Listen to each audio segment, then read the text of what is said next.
Kepala Dinas Kesehatan Kota Palembang menegaskan jika belum ada laporan kasus superflu di Palembang. Meski begitu, masyarakat dihimbau untuk kembali menjaga protokol kesehatan.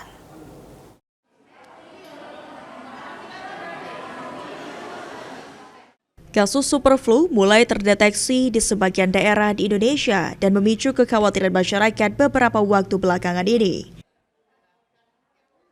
Menanggapi hal tersebut, Kepala Dinas Kesehatan Kota Palembang Venti Aprina menegaskan jika belum ada laporan kasus superflu di Palembang.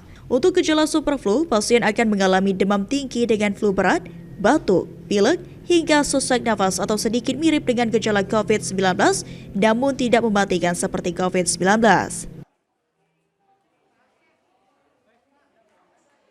Saat ini Kota Palembang itu belum ada yang dilaporkan menderita superflu ya, jadi tidak ada kasus superflu di Kota Palembang.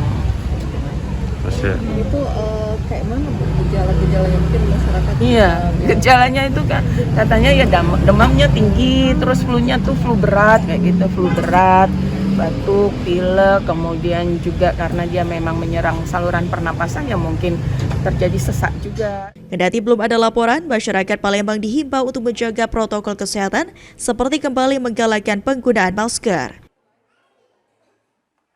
Sandi Pratama, PAL TV.